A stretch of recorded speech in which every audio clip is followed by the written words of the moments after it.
The old Ford F1 pickup coughed twice, a plume of blue-grey smoke puffing from its tailpipe like a tired man's sigh. Silas Blackwood feathered the gas pedal, coaxing the flathead V8 through its morning grumbles. The truck, a 1951, had been his father's, and his father before him. The paint, once a proud vermilion red, was now a faded, sun-bleached ghost of itself, surrendering its hold on the steel fenders to patches of deep, honest rust. It wasn't pretty, but it was paid for. Every bolt, every wire, every dent in the tailgate told a story of a debt settled in sweat, not ink. He pulled into the sprawling gravel lot of the Ag Pro dealership, the crunch of the tires sounding like a whisper against the confident roar of the new machines on display. A line of brand-new International Harvester tractors stood gleaming in the mid-morning Iowa sun, their paint so red and deep you could drown in it. They looked like giants, arrogant and powerful, their huge tires casting long shadows over Silas's humble truck. Standing by the biggest of them all, an IH 1466, with duals that looked wider than his Ford was long, was Richard Sterling. Rich was everything Silas was not. His shirt was clean, his new boots unscuffed, and his smile was as wide and phony as a politician's promise. He was surrounded by a few other local farmers and the dealership manager, a young man named Peterson, whose tie was cinched a little too tight for a man selling farm equipment. As Silas killed the engine with a final, shuddering cough, he saw Rich Sterling's eyes flick over to his truck. A smirk spread across Rich's face. He nudged the farmer next to him. "Well, look what the cat dragged in," Rich said, his voice carrying easily across the lot. "Thought the scrapyard was on the other side of town. Blackwood?" The other men chuckled, a sycophantic chorus to Rich's joke. Peterson, the manager, offered a tight, uncomfortable smile. Silas didn't react. He swung the creaking door open, the scent of old vinyl and gasoline filling the cab, and stepped out onto the gravel. He was wearing worn denim overalls over a faded work shirt, a smear of black grease tracing the line of his jaw. He'd been up since 4, replacing a water pump gasket on his old Farmall M, and hadn't bothered to wash up just to come to town. He ignored their stares, his gaze fixed on the machines. Not the new ones out front, but the ones he knew they kept in the back, the trade-ins, the forgotten iron. He walked past the group without a word, his worn work boots making a steady, deliberate crunch on the gravel. "Can I help you, Silas?" Peterson called after him, detaching himself from Rich's orbit. His tone was polite but dismissive, the kind of voice you use for someone you expect to buy a handful of bolts and nothing more. "Just lookin'," Silas said over his shoulder, his eyes scanning the back lot. It was a graveyard of good intentions. A Massey Ferguson with a thrown rod, an old case with a cracked block, and a dozen other machines in various states of decay. But among the rust and ruin were diamonds in the rough, machines that other men like Rich Sterling, saw as obsolete. Men who only saw the new monthly payment, the fresh paint, the smell of a factory cab. They didn't see the bones. Silas saw the bones. He found the first one tucked behind a worn-out disc plough, a John Deere 4020, the late model, with the side console. Its green paint was faded, the decals peeling, but the steel was straight. He ran a calloused hand over the fender. He climbed up, settled into the worn seat, and looked at the hour meter. 6,940 hours. High, but not terminal, if it had been cared for. He turned the key just enough to see the lights come on. He checked the shifter, running it through the synchro range gears. It felt tight. No slop. The second was an Oliver 1850. A brute of a tractor from the 60s, with a Waukesha diesel engine known for its torque. This one looked rougher, a hydraulic line weeping a slow tear of fluid down the side of the transmission housing. But the tires were decent, and when he checked the oil, it was clean. No milky residue from a coolant leak, no metallic sheen of worn bearings. The third was an Alice Chalmers D17, a Series 4. Smaller, nimbler. The perfect utility tractor for running an auger, pulling hay wagons, or clearing snow. It was a gasser, but the engine was clean, and the power director lever, the famous high-low shifter, snapped into place with a satisfying clack. He spent nearly an hour going over them, a silent, methodical inspection. He checked the drawbars for stress cracks, the PTO shafts for play, the radiator cores for rot. He was a doctor diagnosing a patient, his hands his stethoscope, his eyes his X-ray. Finally, he walked back toward the office, his mind made up. Rich Sterling and his cronies were gone, likely off to the coffee shop to brag about Rich's new loan. Peterson was at his desk, buried in paperwork. "Find the cotter pin you were looking for?" Peterson asked without looking up.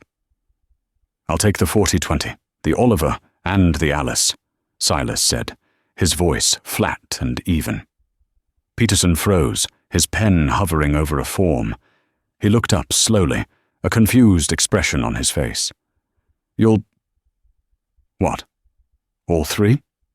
"That's what I said."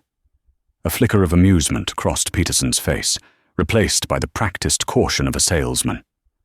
"Silas, those are Az's machines. The Oliver needs hydraulic work, and the Deer's ours are—" "I know what they are," Silas interrupted. "What's your cash price for the lot?"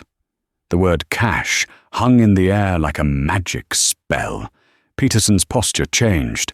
He sat up straighter. The dismissive smirk vanished, replaced by a focused, predatory gleam. Cash was king, especially on used inventory that was tying up space on his lot. He scribbled some numbers on a pad. "Well, let's see. The 4020, we're asking $7,500 for it. The Oliver, $45. And the D17, I can let that go for $2,800. Comes to $14,800. He leaned back, confident. Silas didn't flinch. "The 4020's got a weak battery, and the left rear tire is weather-checked down to the cords. The Oliver is leaking hydraulic fluid from the main pump seal, not just a line, and the PTO clutch is soft.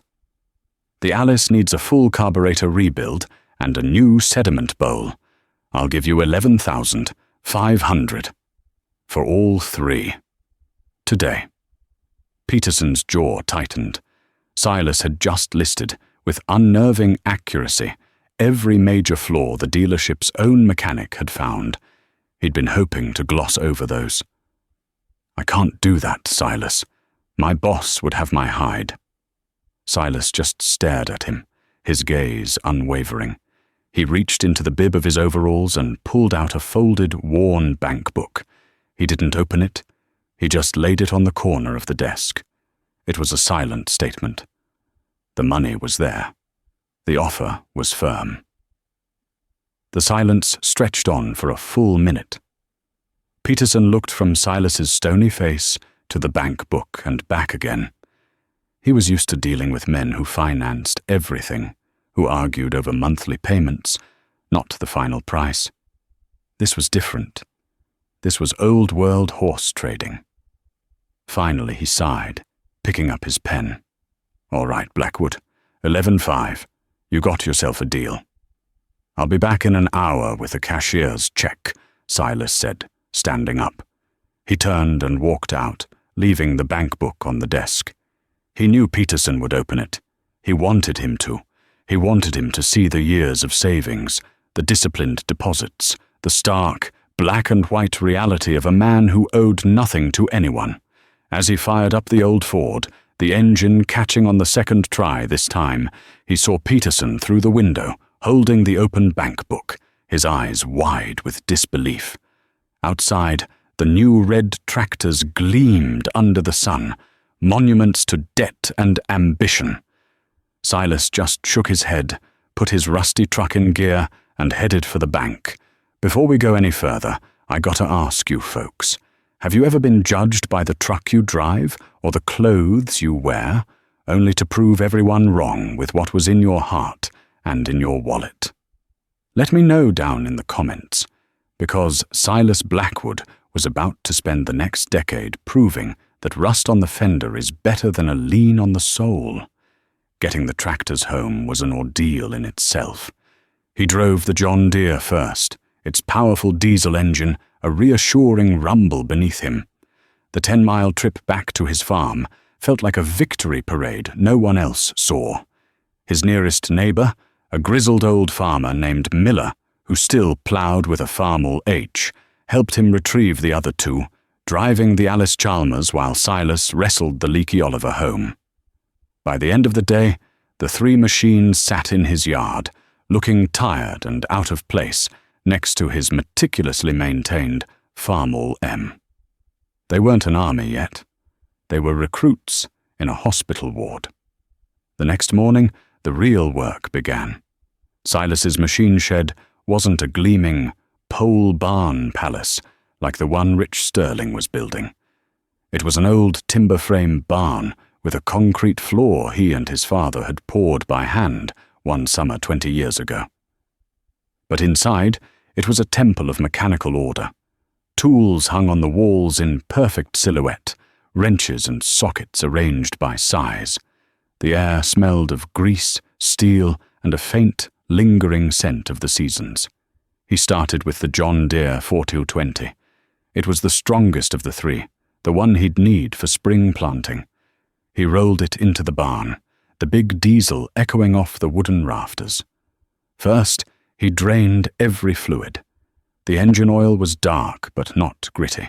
The hydraulic fluid, however, was milky, a sure sign of water contamination. He pulled the drain plug on the transmission case, and a gallon of water poured out before the high guard fluid even started to flow. Peterson hadn't mentioned that. For a week, the 4020 was his entire world. He pulled the injectors, taking them apart on his clean workbench, soaking the nozzles in solvent, and cleaning the tiny orifices with a fine wire. He adjusted the valve lash, the gentle click-clack of the feeler gauge, the only sound in the barn. He dropped the oil pan to inspect the bottom end, finding everything tight and within spec. He spent 2 full days flushing the transmission and hydraulic system, running clean diesel fuel through it, to chase out every last drop of contaminated fluid before refilling it with 20 gallons of fresh, high guard. He replaced the weather-checked tire himself, using 2 tire irons and a whole lot of sweat. The sound of his grunting and the screech of rubber on steel, a testament to his refusal to pay a man for a job he could do himself. Next came the Oliver 1850. The hydraulic leak was, as he'd suspected, the main pump seal behind a heavy cast-iron plate on the side of the transmission. It was an awkward, heavy job.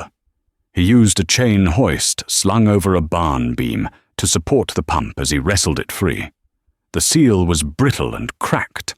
While he had it apart, he rebuilt the entire pump, replacing the O-rings and gaskets and lapping the wear plates on a sheet of glass with fine grit compound until they were perfectly flat.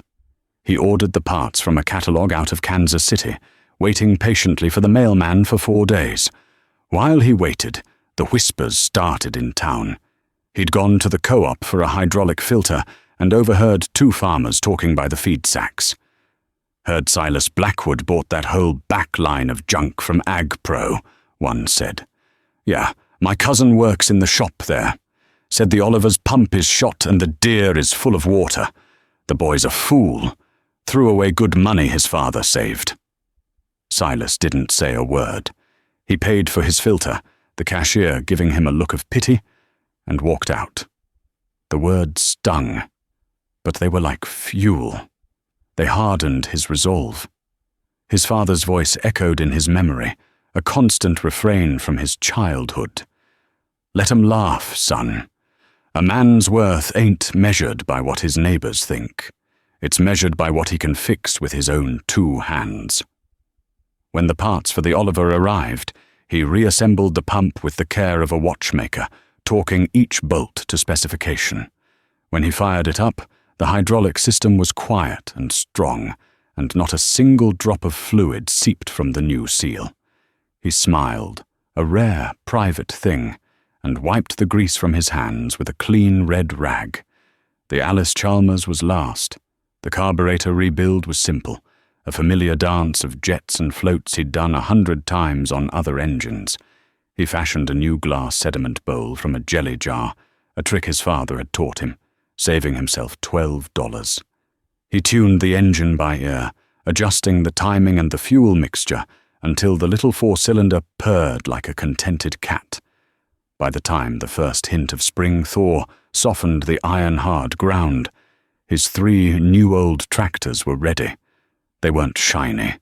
The faded paint and rusty spots remained, but beneath the skin, they were mechanically perfect. He had gone through every wire, every hose, every grease zerk. He knew them. They were his, and he hadn't borrowed a single dime to make it happen. The spring of 1973 was a wet one, but when the fields were finally fit to work, Silas was ready. The old Oliver pulled his disc plough through the heavy soil, the Waukesha diesel digging in with a low, throaty growl. He watched from the seat as it turned the black earth over, burying the stubble from last year's corn. Across the fence line, Rich Sterling was out with his brand-new IH 1466 and a massive 24-foot disc. He covered ground twice as fast as Silas, sitting in his air-conditioned cab, the radio playing. Rich would wave sometimes, a lazy, condescending flick of the wrist. Silas would just nod back and keep his eyes on the furrow. The real test came during planting. The John Deere 4020, its hydraulics now strong and responsive, handled his 6-row planter with ease. The synchro-range transmission was a dream, allowing him to shift on the fly without losing momentum. For 2 weeks, from sunup to sundown, the Deere never faltered. It just ran, a steady, reliable heartbeat in the vast, quiet fields. Meanwhile, trouble was brewing on the Sterling farm. The new 1466, for all its power and technology, developed a problem. A complex electronic sensor in the transmission failed. The tractor was dead in the field. Rich couldn't fix it. It was all circuit boards and sealed components. He had to call the dealership, and it took 2 days for their field mechanic to come out with the right diagnostic tools and a part that cost more than Silas's entire carburetor rebuild. For 2 precious, sunny days, Rich's massive new tractor sat idle while Silas's old green machine kept rolling, laying down seed in perfect straight rows. It was a small victory, one only Silas and Old Man Miller noticed, but it was enough. The year 1974 rolled in on a wave of unprecedented optimism. President Nixon had opened up trade with the Soviet Union, and they were buying American grain as fast as the ships could be loaded. Corn prices, which had been hovering around $1.50 a bushel, shot past $3. Soybeans were even higher. The radio was full of it. Earl Butts, the Secretary of Agriculture, was on every farm program, his voice booming with a simple, seductive message: "Get big or get out. Plant fence row to fence row." For men like Rich Sterling, it was a golden age. The high prices made his loan payments feel insignificant. He was a genius, a visionary. The bankers at Farmers Trust and Savings treated him like a king, taking him out for steak dinners and offering him more money than he knew what to do with. He took it, all of it. First, he bought the 160 acres that bordered Silas's eastern fence line, paying a price per acre that made old-timers gasp. Then, he traded in the 2-year-old 1466 for an even bigger machine, a brand-new 4-wheel drive Steiger Panther, a monstrous green tractor that looked like it belonged on a battlefield. He built a new, state-of-the-art grain handling system, with towering silver bins that dwarfed his house. He tore down his old barn and put up a Morton machine, shed so big you could park a fleet of semi-trucks inside. Every bit of it was financed. Debt was just a tool, he'd say at the coffee shop, the key to unlocking the future. Silas watched it all from his side of the fence. The high grain prices were good for him too. The year's harvest brought in more money than he'd ever seen, but his reaction was different. He sold his grain, took the check to the bank, and deposited it. He didn't buy more land. He didn't buy a bigger tractor. He bought a new set of tires for the 4020 and a gallon of green paint, which he used to give the old deer's hood a fresh coat one quiet Saturday afternoon. He paid his property taxes, put a large chunk into his savings account, and continued to live the same simple life he always had. The contrast between the two farms became a topic of local conversation. Sterling's place was a showcase. New white fences, a freshly paved driveway, and a fleet of shiny equipment parked in perfect alignment. He bought his wife a new Cadillac and traded his Chevy pickup for a Lincoln Continental. He was the very picture of success. Silas's farm, by comparison, looked stagnant. His fences were old cedar posts, strung with weathered wire, patched and repaired where needed. His barn still needed paint. His house was small and modest. To everyone else, it looked like he was being left behind, a stubborn fool clinging to the past while the world moved on. "It's a shame," he heard one of the ladies say at the general store. "That Blackwood boy has no ambition. His poor father worked so hard to build that place up, and he's just letting it go." Silas knew what they were saying. He saw the pitying looks, but they didn't see his bank book. They didn't see that he had zero debt. They didn't understand that while Rich was paying thousands a month in interest, Silas's money was in the bank, quietly earning interest of its own. He was building a fortress, brick by slow, deliberate brick, while Rich was building a palace of cards on a foundation of borrowed money. One crisp afternoon in the fall of 1978, Silas was at the co-op, getting a price on fertilizer for the following spring. The radio was on behind the counter, a news report from Des Moines. The announcer was talking about inflation, about how the price of everything was going up. He mentioned the new chairman of the Federal Reserve, a man named Paul Volcker, who was promising to break the back of inflation, no matter the cost.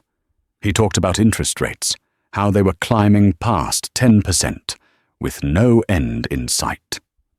The door jingled, and Rich Sterling strode in, flashing a big smile at the manager. "Jim, I need you to book me another load of anhydrous, and put it on my account." He clapped the manager on the back, then noticed the somber news report. He scoffed.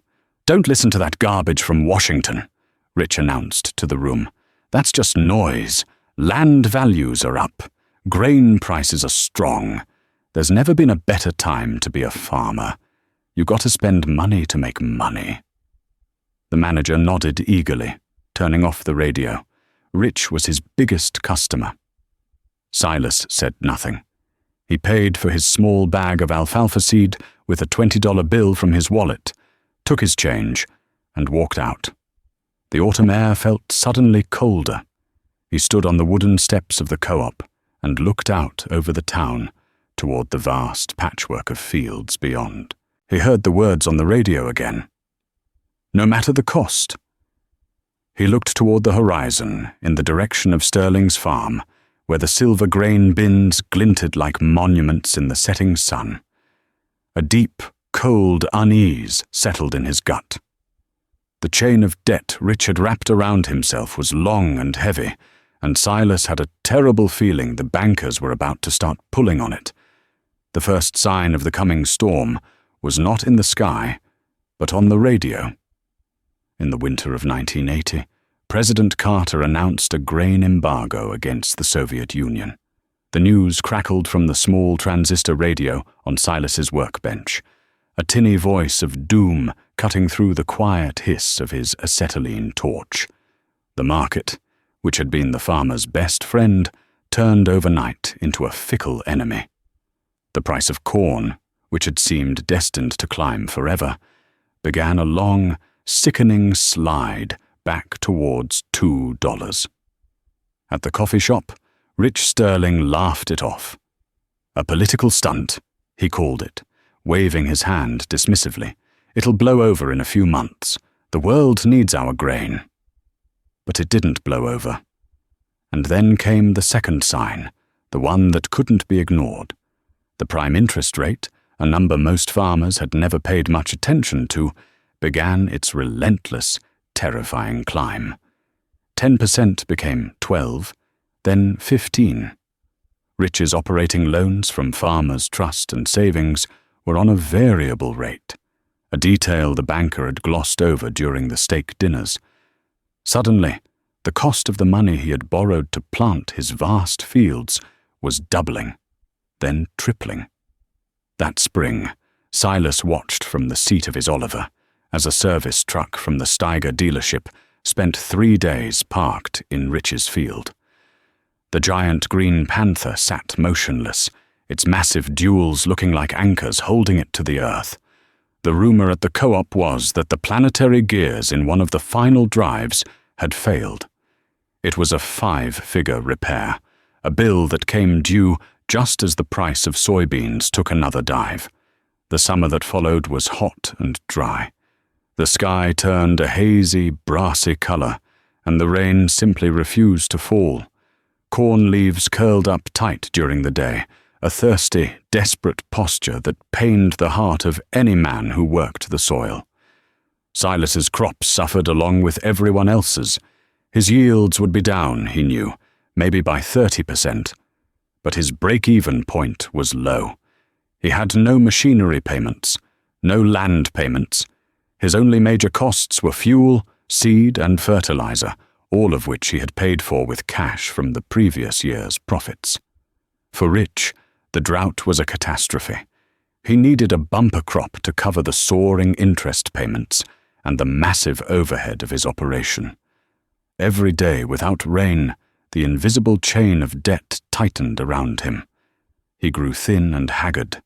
The confident swagger was gone, replaced by a frantic energy. He was seen arguing with the manager at the co-op, his voice sharp and strained. He put the new Cadillac up for sale, parking it at the end of his driveway with a hastily written sign in the window. One afternoon, Silas was in his machine shed, methodically grinding the valves on the head of his Alice Chalmers D17, part of his regular preventative maintenance. He heard a vehicle pull into his lane and looked up to see Rich Sterling's Lincoln, now coated in a film of dust, crunch to a stop. Rich got out. He looked smaller than Silas remembered, his expensive shirt rumpled and stained with sweat. "Blackwood," he said, his voice raspy. He didn't meet Silas's eyes, instead staring at the disassembled engine on the workbench. "Sterling," Silas replied, wiping his hands on a rag. "My combine. The main hydraulic pump went out on the International." Rich finally looked at him, his eyes pleading. "The dealership says they can't get a new one for 2 weeks. I'm behind. The bank is on me to get the beans out of the field." Silas looked past him, across the fields. He could see Rich's big red combine sitting idle. He thought of all the jokes, the condescending waves, the whispers at the co-op. He could have said no. He could have enjoyed the moment. Instead, he just nodded. "What model is it?" "A 1460. Axial flow." Silas thought for a moment. "The pump on that is a variable displacement piston pump. Complicated, but the charge pump that feeds it is a simple gear type. It's probably the seal on the input shaft of the charge pump that failed, sucks air and cavitates the main pump." Rich stared at him, dumbfounded. The dealer mechanic said the whole unit was shot. "The dealer mechanic wants to sell you a $2,000 pump," Silas said flatly. "I've got a seal and gasket set that might fit. Number 284 from the Interstate catalog. Let's go take a look." For the rest of the afternoon, the two men worked side by side in the dust and the heat. Silas, calm and methodical, took the pump apart, his hands moving with a familiar grace. He showed Rich the worn, brittle seal, exactly as he had predicted. Rich, humbled and silent, cleaned the parts and handed Silas the tools. They put it back together, filled the reservoir, and when Rich started the engine, the hydraulic header lifted smoothly into the air. Rich stood there, staring at the functioning machine, his face a mixture of relief and shame. I don't know how to thank you. What do I owe you?" "The gasket set cost me $4.60 10 years ago," Silas said, packing his tools. "Call it $5. He turned and walked back toward his own farm without another word, leaving Rich Sterling standing alone in his field, a man watching his empire begin to crumble, saved for a day by the neighbor he had once mocked as a fool. By 1982, the crisis had a name. They were calling it the farm crisis. It was a slow, grinding plague that spread across the heartland. Interest rates peaked at an unimaginable 21%. Land values, which had been the bedrock of every farmer's net worth, collapsed, falling by more than half. Men who had been millionaires on paper 2 years earlier were suddenly bankrupt.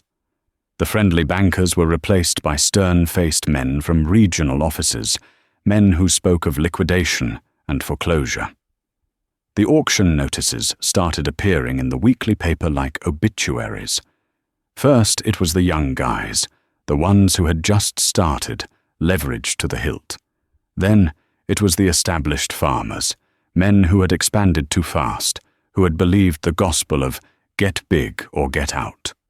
Every Saturday, another farm went under the hammer. Crowds of solemn, grim-faced men would gather, their hats in their hands, to watch a neighbor's life be sold off, piece by piece. They came not to bid, but to bear witness and to wonder who would be next. The end for Rich Sterling came in the fall of 1983. The bank called his loans. There was no negotiation. A notice was tacked to the courthouse door, and a large auction bill was posted at the end of his freshly paved driveway. Silas went to the auction. Not out of spite, but out of a sense of duty, the same way one attends a funeral.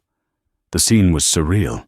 The massive Steiger Panther, the symbol of Rich's ambition, sat silent, a sale number chalked onto its windshield. The gleaming International Harvester Combine, the fleet of tractors and trucks, all of it was lined up, tagged, and ready to be scattered to the winds. Rich was there, standing near the house with his wife. He looked like a ghost. He had lost 100 pounds, and his eyes were hollow. He saw Silas in the crowd and gave a small, defeated nod. Silas nodded back. There was nothing left to say. The auctioneer, a fast-talking man in a cowboy hat, started with the small items: tools, shop equipment, fuel barrels. Then he moved to the machinery. The prices were heartbreaking. A planter that Rich had paid $30,000 for sold for $5,000. The big Steiger, with $100,000 still owed on it, brought a final bid of $22,000. Silas watched as Rich's wife began to weep silently, her husband putting a trembling arm around her. While the auctioneer sold off the last of the equipment, Silas walked away from the crowd, over to the fence line that separated his property from the 160 acres Rich had bought at the height of the boom. He scooped up a handful of the dark, rich soil. It was good land. Land his own grandfather had once coveted. He let the dirt run through his fingers, a silent calculation running through his mind. He saw Old Man Miller standing nearby, watching him. "Tragedy," Miller said, shaking his head. "The boy just flew too close to the sun." "He had a lot of bad advice," Silas said quietly. "And you didn't," Miller stated, his eyes sharp. "I saw you at the bank, All those years, Silas, making your deposits, never taking a loan. While everyone else was running to the fire, you were carrying water." Silas didn't reply. He just looked out over the land as the auctioneer's voice drifted over, announcing the final item of the day, the real estate. The crisis had changed Silas too, but in a different way. While others were sinking, he was floating on a sea of his own making. The high interest rates that were destroying his neighbors were a boon to his savings account, which had grown steadily, earning interest at a rate he'd never dreamed of. His debt-free status meant the collapse in land values didn't threaten him.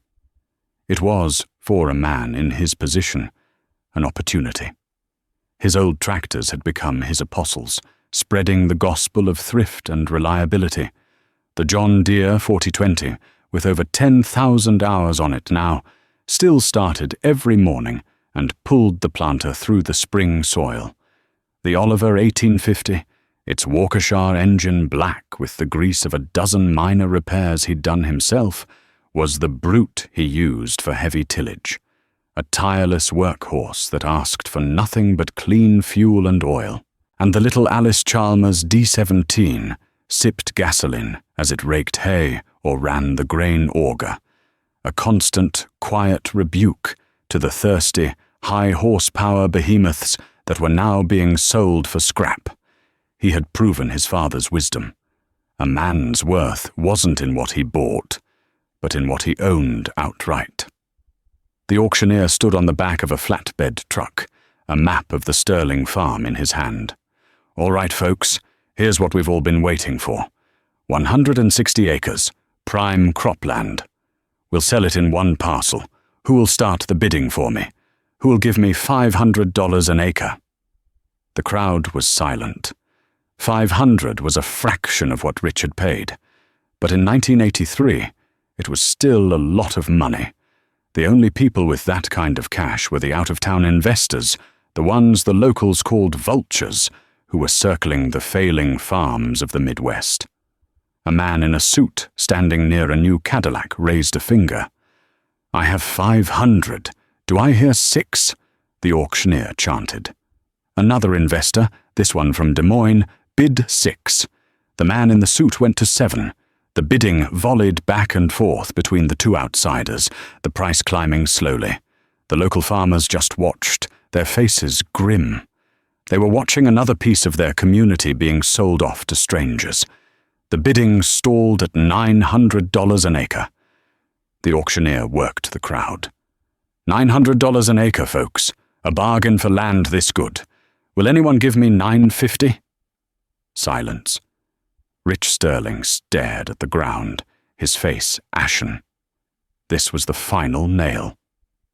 Sold then, for $900 an acre, to the gentleman in the— 1,000, a quiet voice said from the back of the crowd. Every head turned. It was Silas Blackwood. He stood near the fence line, his hands in the pockets of his worn overalls, his expression unreadable. The auctioneer's eyes lit up. "I have $1,000 an acre from a new bidder." The man in the suit looked irritated. He conferred with an associate, then reluctantly raised his finger. 1,100. 1,200, Silas said immediately, his voice calm and steady. He hadn't moved a muscle. A murmur went through the crowd. The investors were bidding with corporate money. Silas Blackwood was bidding with his own. The battle was no longer just about land. It was about the soul of the community. The man from Des Moines shook his head and stepped back. The man in the suit glared at Silas, then bid $1,250. 1,300, Silas countered, without hesitation. The investor threw his hands up in disgust and turned away. The auctioneer scanned the crowd one last time. 1,300 once! 1,300 twice! Sold for $136,000 to Silas Blackwood! A wave of stunned silence was followed by a smattering of applause from the local farmers. Old Man Miller walked over and clapped Silas on the shoulder, a wide grin on his weathered face. Silas simply walked toward the auctioneer's truck to sign the papers and write the check. He paid for it in full, right there, with money drawn from the account his father had started, the account he had so faithfully fed for 15 years. After the crowd had dispersed and the auctioneers were packing up, Silas saw Rich still standing by the empty driveway, a lone figure in the wreckage of his life. Silas walked over to him. "I'm sorry for your loss, Rich," he said, his voice devoid of triumph. Rich looked at him, his eyes filled with a terrible, empty clarity. "You were right, Silas. All this time, you were right. I built it all on sand."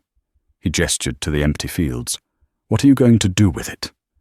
"I'm going to farm it," Silas said. "But I can't cover it all myself. Not right away. I'll need someone to help me work this new ground.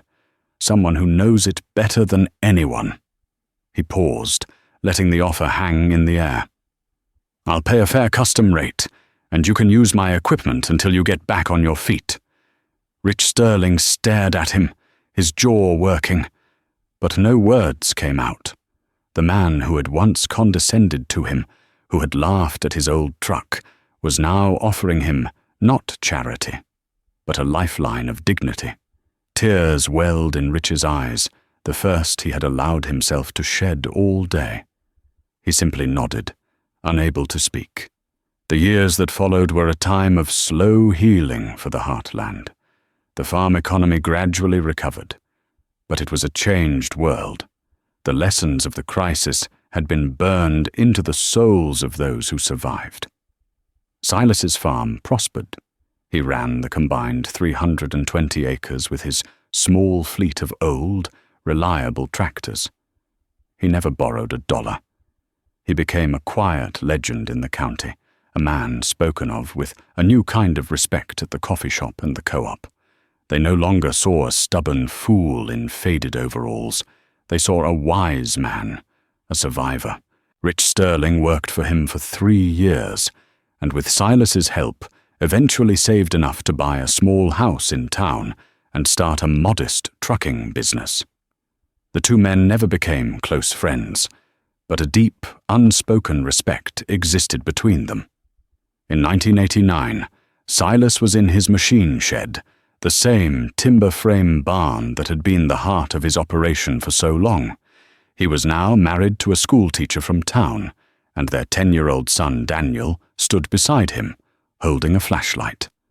They were working on the John Deere 4020, doing an in-frame engine overhaul after 20 years of hard service. The smell of grease and diesel filled the air, a familiar incense. "Dad?" Daniel asked, his young voice echoing slightly in the big barn. "Why don't we get a new tractor? Jimmy Sterling's dad has a new Case Magnum with a computer in the cab." Silas stopped, a piston ring compressor in his hand. He looked at his son, then at the tractor, its green hood scarred with the marks of honest labor. He pointed with the tool toward the corner of the barn, where the old 1951 Ford F1 was parked. It still ran. He used it for light errands. "You see that truck, son?" he said. "I own it. And that Oliver over there? I own it. This Deere, we own it. There's a big difference between having something and owning it. The bank doesn't own a single bolt on this farm. That means we answer to no one but ourselves and the good Lord." He put his hand on his son's shoulder. "A new tractor with a computer is a fine thing, but the most important computer is the one between your ears, and the most important tool is a set of these." He held up his own calloused, grease-stained hands. "If you can fix it yourself, and you don't owe any man for it, you're free. Everything else is just a cage, no matter how shiny the paint is." Daniel looked from his father's hands to the engine, then back again, a flicker of understanding in his eyes. He tightened his grip on the flashlight, shining the beam exactly where his father needed it. Outside, the sun was setting over the rich, black fields. fields that were truly theirs, bought not with ink, but with sweat, patience, and the quiet wisdom of a man who knew the difference between wealth and worth.